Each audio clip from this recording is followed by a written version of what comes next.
So this is rigging my Zcam E2S6 and I'm starting with the cage. This cage is from Zcam and I love the design. There were a number of options that you can buy in terms of the cage, but I really prefer this design because it has a look and I decided to go for this.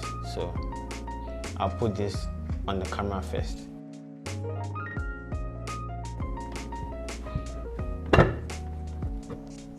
I know most of the cage and accessories comes with their own Allen keys, but if you have a set like this and has a handle that makes it easier for you to screw, it's way much better.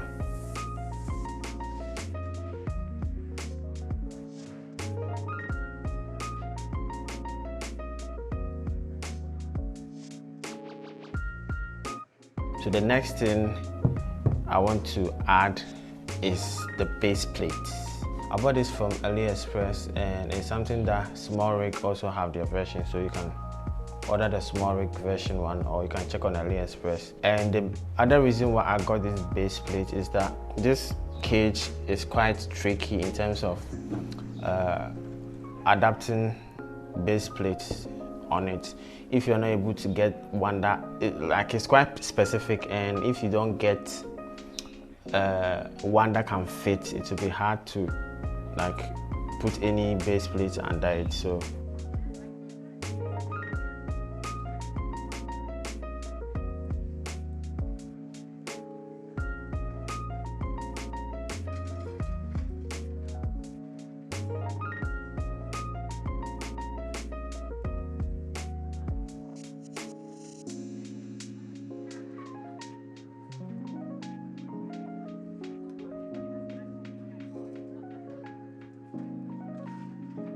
So the next thing I bought was the Z-back, which is sort of an extension for the Zcam. So I'll quickly mount it on and we'll see how it looks.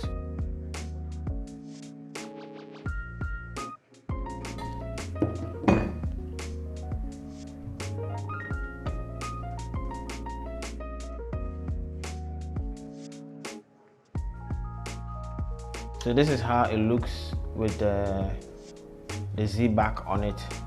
Makes it look really professional. It extends it, and it has the back cover that when you put back on it, you can put your V-mount battery. So, and also help organize the wires on and around the camera. So gradually I'll put every accessory on it for you guys to see. Now the next thing that I want to put on are the 50mm rods. These are unfortunately a bit shorter than I expected, so I think I might have to order a longer version of it, but for now I can manage it. But I'll just put it on for you guys to see how it looks.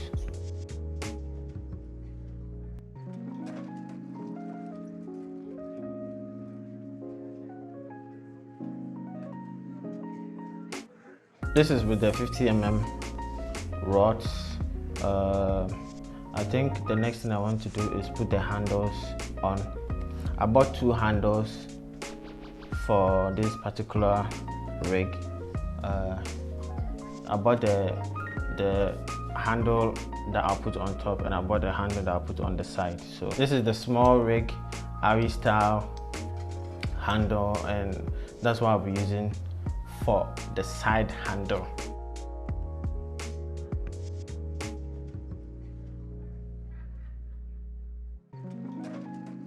And now the top handle, but I actually decided to reverse the handle and put it on this side.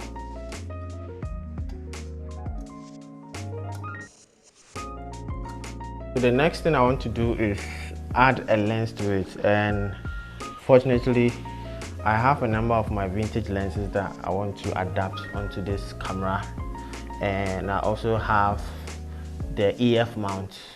Most of my vintage lenses are screw mount, but I have the EF mount adapter, so luckily it can be able to fit on this camera. So this is my AutoShares 135mm 2.8 vintage lens, and I really love this lens. I use it for most of my portraits, and luckily I have the screw mount to EF mount, which can fit perfectly onto the Zcam.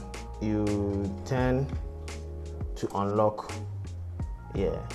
So when you put the lens on, like this, and then you turn to lock it, and it's locked perfectly. So this is how it looks with the 135mm. This is just a normal EF mount. It's a screw mount, but I've put on the normal EF mount to adapt it onto the Zcam. So this is the power cable that came with a Z camera, and so I want to quickly connect it and show you guys how the Z back covers it up.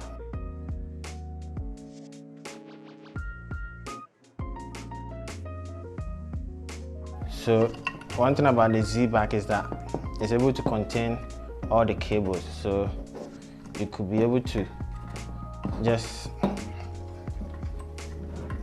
put the cables at the back.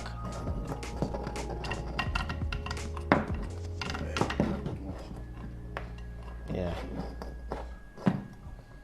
So it contains the cables at the back, and the Z-back covers the cable, so you wouldn't see any cable behind it. So now I'll put back the cover so that I can be able to attach the V-mount battery to it.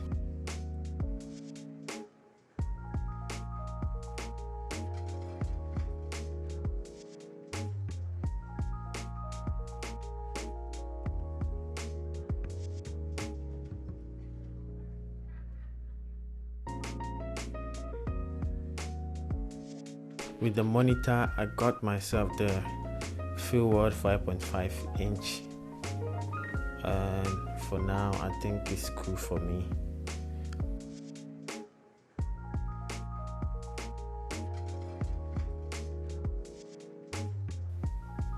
I also got the small rig HDMI cable, which also works really fine at the moment, but apparently I need to get a really fast HDMI cable to help with playback, especially in slow-mo or high resolution. I also got the tilter follow focus. I'll put the links to all the products in my description so you can check it out.